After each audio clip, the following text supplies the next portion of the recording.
Relationship between the United States of America and Pakistan has been like a roller coaster ride. Many ups and unfortunately many downs. And currently we are passing through a phase in which we are rapidly tumbling towards an era what we euphemistically call as trust deficit.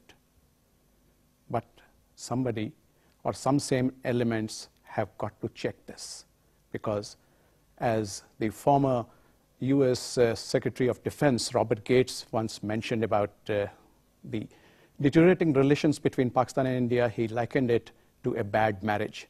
But of course, he put in the rider clause that divorce is not an option. But to discuss how to check this downward slide and how to improve the relationship between Pakistan and the United States of America, two very important allies, we are honored to have in our studio today none else than Dr. Cameron Munter, who is not only the ambassador of the United States to Islamabad, but we would like to look upon him as a friend of Pakistan and a well-wisher. Welcome, sir. Thank you so much. And of course, we have with us Dr. Simbal Khan, who needs no introduction because she's a very familiar face, at least on my programs. Thank you. So, Your Excellency, just to start the discussion, how do you feel about this relationship and what can be done to check it, check the downward slide? Well, let me make 2 points. And first of all, thanks so much for this opportunity. It's great to be with friends, to be able to talk about these really important issues. And that's the first real point I want to make. We must talk about them. One of the difficulties that's happened in the last 6 months, but indeed over the last months and years, is that we have had difficulties that have driven us apart. And the only way to solve them is to address them together. Whether or not these are security issues, where our military has to talk with each other, intelligence issues, where our intelligence chief have to talk to each other, and even more important, where our civilians, whether they're social contacts or governmental contacts, we have to keep talking.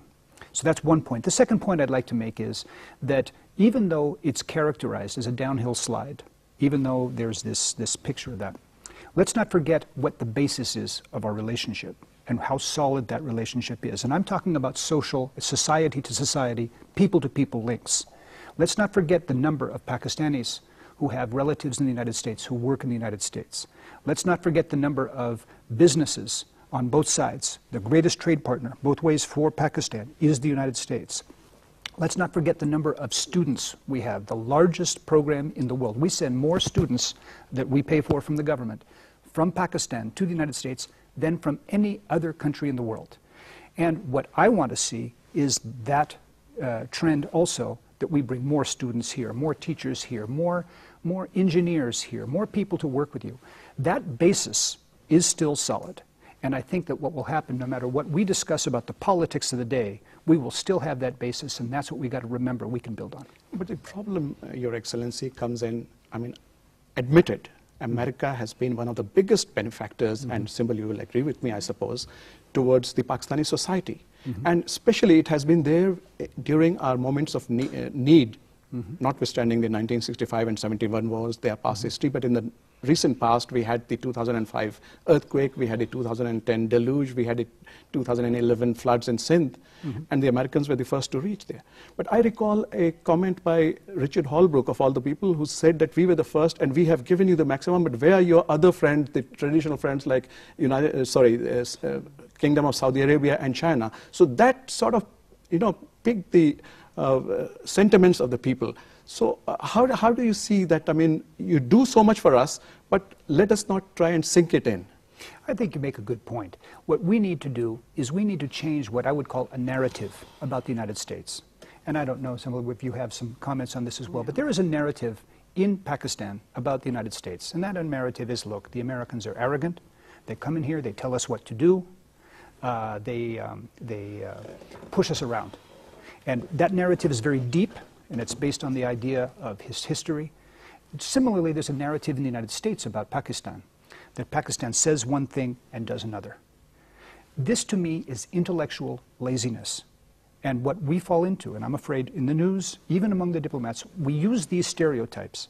That's not the way to solve problems, because if you judge these things by the idea, this is how Americans are, this is our discussion, or if Americans say, these are the Pakistanis, you can't trust them or something, we're not getting down to the real issues. So your point is absolutely right. We should get rid of these kinds of stereotypes and start addressing the issues as they stand. Your energy problems, what can we do together to help them? Your region, how can we have security with and a future in Afghanistan? How can we help you make peace with your neighbors all around you, India? How can we work with your friends, the Chinese, where we have a common interest in seeing a stable region? How can we get to the real issues rather than dealing in stereotypes? Right. I'd like to pick on what the ambassador talked about, especially on the issue of narrative. I think he's absolutely correct. There is a given narrative in both the countries, and we usually stick to the script for the past 10 years. But one thing very important to remember, that this time around, this last decade of very intense partnership around, this narrative has been completely shaped by the war in Afghanistan. It's not a bilateral narrative anymore. It's always been this trilateral narrative, and it's been basically shaped by what's happened in Afghanistan, the various phases of the war in Afghanistan, and it continues to do so.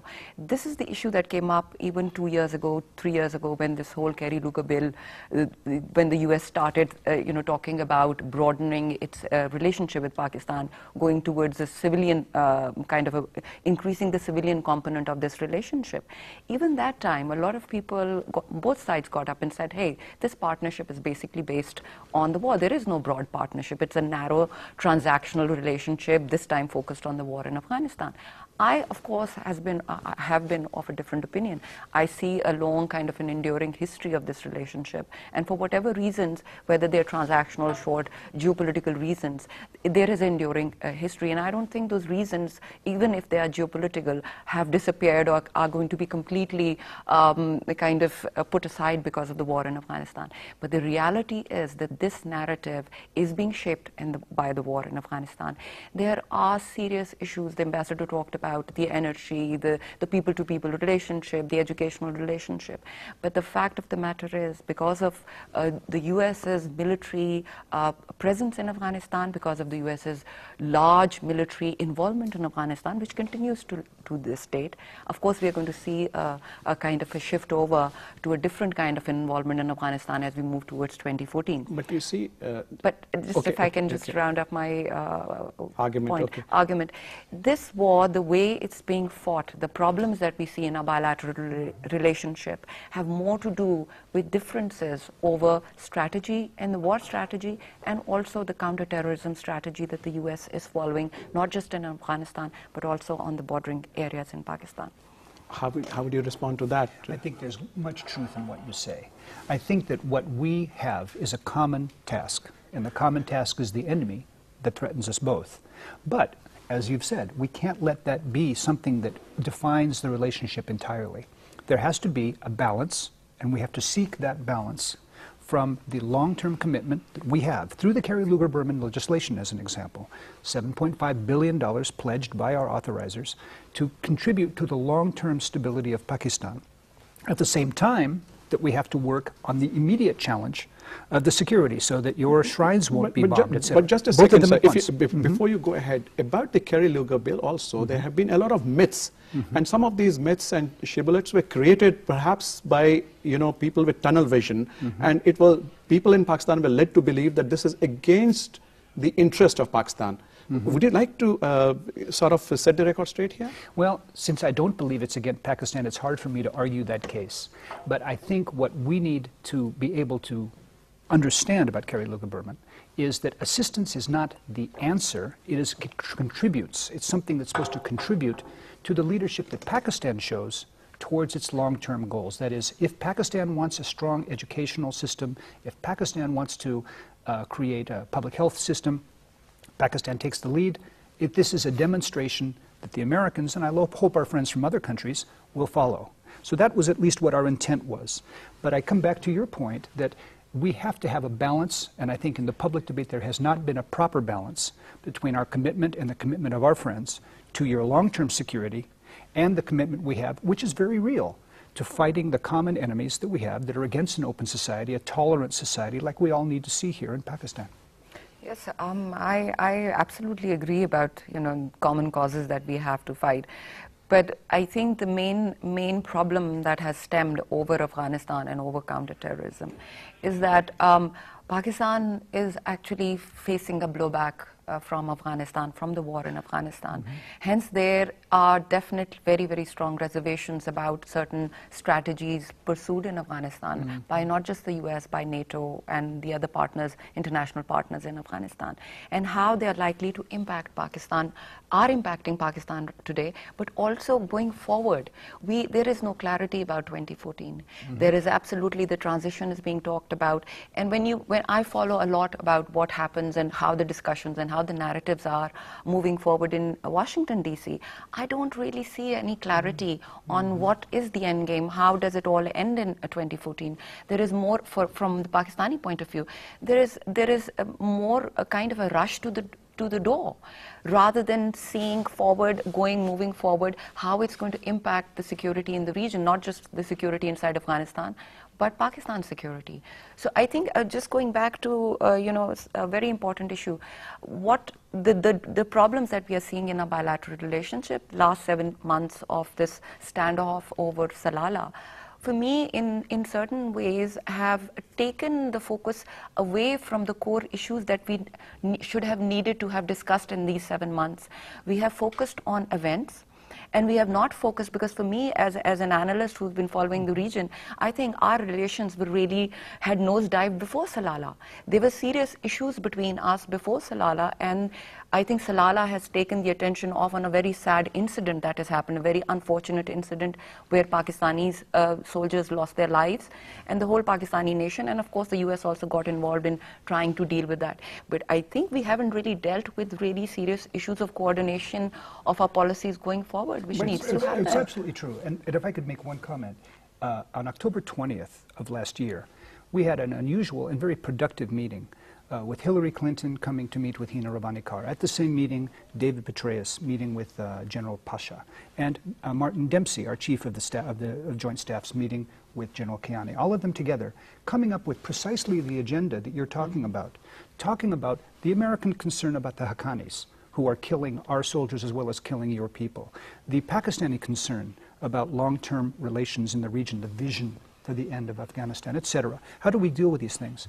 And you're absolutely right that tragically the incident in Salalah ended this conversation, which was moving in the right direction. And what I see yesterday's meeting in Rawalpindi between General Allen and General Kiani, I see it as a good start to rebuilding these kinds of discussions, precisely the ones you need, not limited only to security, but certainly taking into account the importance of these security issues and building up that level of working across these issues, because I couldn't agree with you more. The greatest tragedy of the last 6 months is that we haven't dealt with the issues. We have simply seen this problem become the thing that blocks our discussion. So I'm absolutely in agreement with you. No, but the problem, you see, and if I may give my 2 cents worth, although in your august presence I shouldn't be. Oh, it's your show. Well, what I would like to say here, sir, is that the stance taken by the government of Pakistan in the aftermath of the Salalah incident, I personally believe, and I think so would our viewers, that Pakistan took a correct stance because our feelings were badly hurt. But after that, policies and strategies need to be revised. And my 2 cents worth is that we have probably prolonged this far too long, and we have not tried to modify it. And as you rightly pointed out, that they have become stumbling blocks. But in the bargain, in the United States, it is the perception, and unfortunately it is not the truth, but the perception which carries the day is that Pakistan is part of the problem and not part of the solution. Absolutely, Hali Sahab, if I could just come in, I completely agree with you. And even this last 7 months, I think you and myself and a lot of other analysts, and I can only speak for the analyst community, we've been on your show and other programs, and we've discussed this. And there is no kind of a single opinion on this issue, not about how wrong and how bad Salalah was, and it's been a tragedy. Not on that, but how to handle the fallout of that. There is no single opinion in Pakistan. The government, the political government took a certain stance, took a certain policy, they have every right to, pursue policies in there. But there's been a massive criticism also. And I was one of them who felt that after the initial closure of the G-lock, there's a certain time and we shouldn't really kind of box ourselves out on that. And as we've talked about with the ambassador also, that they're very important issues that need to be discussed which impact Pakistan's future security more than just this one narrow issue of Salalah, and we should have moved forward. I'm definitely with you on that there is no unanimity of opinion and we should have handled it differently. But saying that, there is huge issues with communication, and the fact is that in DC, when you look at how the narratives are proceeding in DC, we also have to understand the politics there. And there is so much investment in the war in Afghanistan. A lot of people who talk about Pakistan in DC are basically Afghan hands. They've been going back and forth from Afghanistan. They stop in Islamabad for a day or two to be hosted by the ambassador, and they're taken out for a dinner here and there. But most of their experience, most of their view of Pakistan is colored by their experience in Afghanistan, 10-year war experience in Afghanistan. Hence, it's a very warped kind of a view of Pakistan that comes out there. And then, as I agree with you, the view is that Pakistan is a spoiler. It's Pakistan, everything wrong is happening in Afghanistan because of Pakistan.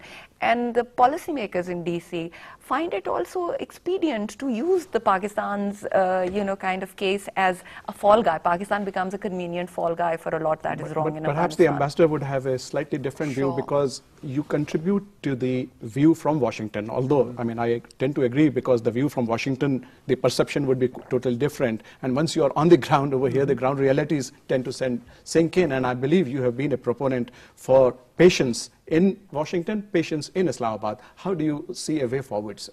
Well, one of the things that's very important is to take into account the importance of Afghanistan. There's no doubt. And when you talk about this, you wisely say that we should not have a distorted vision. The question I say to myself then is, what do we do about this? How do we make sure that the policy, as those of us who want to see the strength of our relationship and the achievement of our goals in this region, how do we get the Pakistani government, the Pakistani people, the institutions here to contribute to fighting that image of Pakistan as the spoiler? When you have 50 countries that are fighting a war in Afghanistan, and they perceive that the country that is their ally is blocking their supplies, the conclusion they draw is that the country that is supposed to be their ally is on the side of the people they are fighting.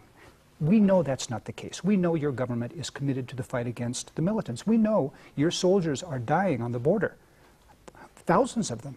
So there's a contradiction, and one thing that we have urged the Pakistani side is to take into account.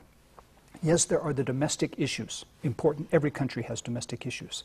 But there is an isolation growing for Pakistan, that the perception is Pakistan is on the side of the people who want to defeat the coalition.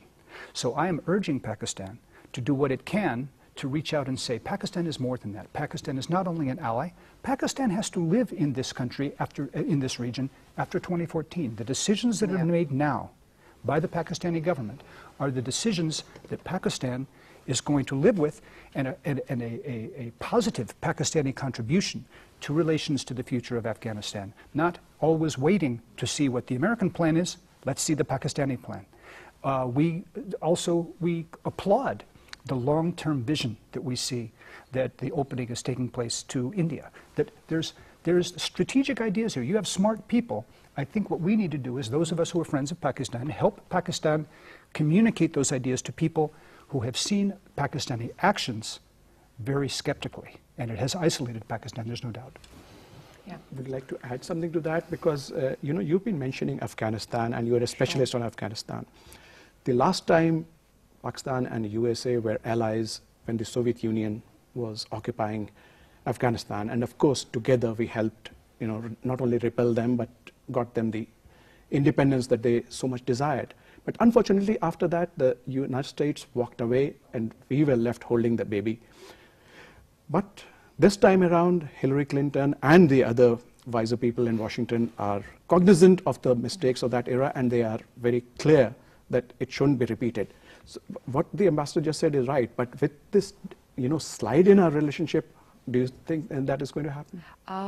Just to kind of first, I'll just respond to some of the things that the ambassador said. The ambassadors talked about the narrative, again referring to the narrative that Pakistan is seen as a spoiler.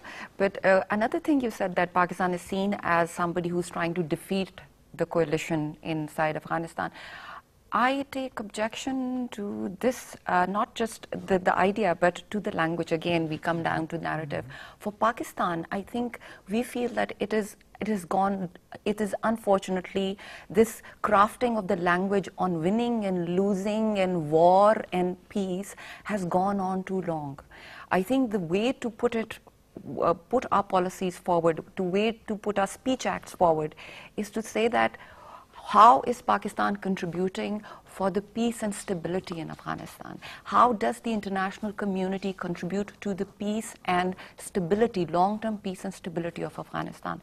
Once you start looking at Pakistan's role in that context, once you start looking at Pakistan's speech acts, official speech acts in that context, I will quote our foreign minister, our prime minister, where they have constantly said that Pakistan is ready to go out on a limb to establish long-term peace and stability inside Afghanistan, because it is to do with our own peace and stability. So right. I object to the language of winning and losing. It's not a war. It's about regional peace and stability. It's about peace and stability in Afghanistan. But Simbal, you and I may object. The important thing is, what do we do? Because this is a perception. That's what I'm trying to explain, that there is a perception that has been formed and it has hardened. It is no longer the media. Unfortunately, people in the State Department also use this kind of jargon. So yes, we have to do something to shed this. I agree with you 100% on this, that the perception is very much there. But we must understand also, and people in DC must understand, and people in Islamabad must understand, and it's usually talked about by boring analysts like myself. There is a dynamic. When you say that the things are in a dynamic, when there is a war, especially in Afghanistan, there is a dynamic of change, and especially this moving towards transition is a dynamic of change. We are going to see a constant change on the ground. We don't know if the change is going to be for the better or it's going to be for the worse. But the situation today, where what we are looking at, it is changing very fast, and mostly, unfortunately, the narratives stick to something that was happening or maybe valid 2 years ago, but is no longer valid. I think what the narratives need to do in Pakistan also, not just in DC, in Pakistan, has to get a little bit more up to date with the change dynamic, and it is changing very fast, and the narratives are going to change. Let's hear your views on this. No, absolutely. I think that what we can do, people of goodwill in both countries who are really interested in making sure that we see that our common goals, as we all have said, as General Kayani has said, as Hillary Clinton has said, that we are 95% in agreement on where we're going in Afghanistan, a peaceful, stable Afghanistan, a peaceful, stable Pakistan. That we're able to define these things, and you make a very good point, not just today, not, I'm afraid, with the political questions in mind about what is the response, but the longer-term questions of where are we going to be. Let's think after 2014, when the nature of the American and the international presence changes. We're not leaving, but we are changing our presence. You'll see a different face of the United States in this region.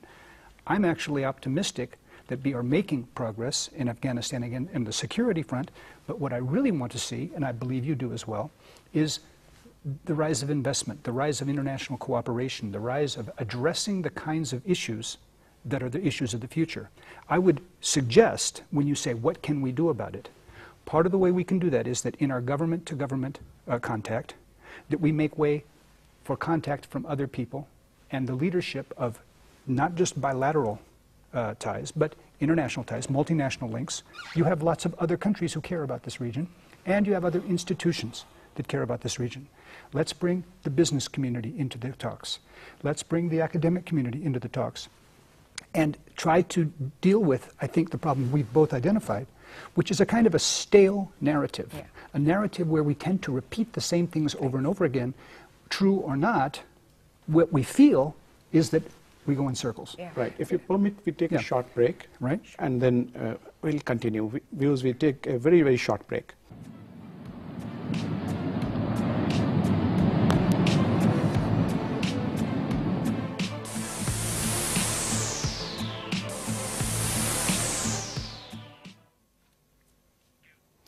Welcome back, viewers. So we were having this discussion about the narrative, but beyond that, the actions which need to be done. And of course, you mentioned that the United States is very much cognizant of Pakistan's problems, and the leading, of course, are economy and not only law and order, but the energy shortage. So you were going to tell us what the United States is contributing to this. Absolutely. And this is the key, I think, to your point about we have to talk about a broader set of things, which are the real challenges that need to be addressed. Look, everyone on the street tells me that the main challenge in this country is energy. We're committed to a long-term project where what we want to do is follow the leadership of reform in this country and to not only add megawatts to the grid, whether through our support and our strong support of the Dimer-Basha Dam project and other hydroelectric projects, but the refurbishment of the turbines and the dams like Starbella that we built in the 1970s to make sure that you have the physical infrastructure.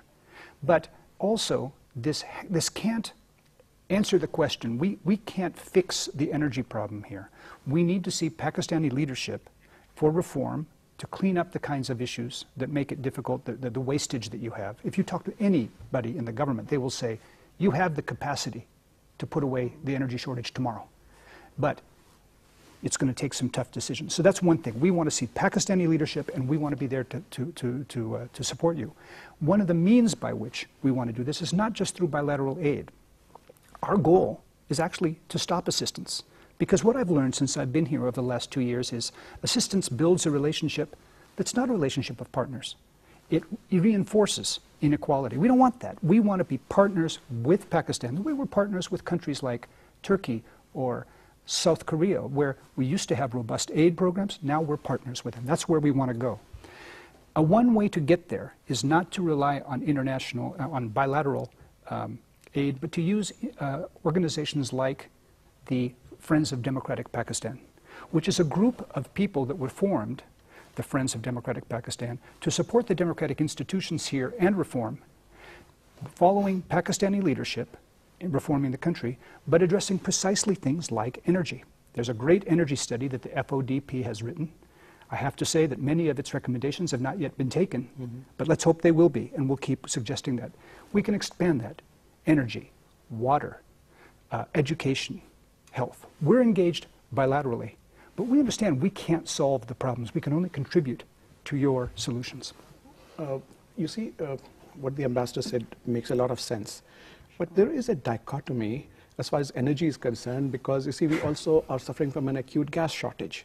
And we have just entered into 2 agreements, one with Iran, and the other which is commonly known as TAPI, Turkmenistan, Afghanistan, Iran, and sorry, India and Pakistan.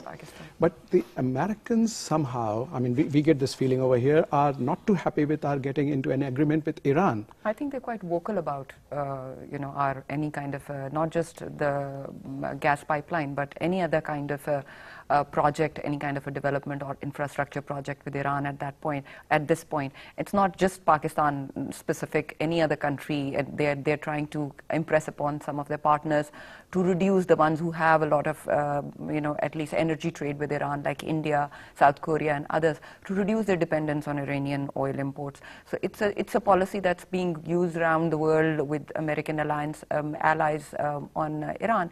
But the point is, and I think why things get even more complicated here, is that Pakistan at this point is suffering really, really tremendously with the energy shortage.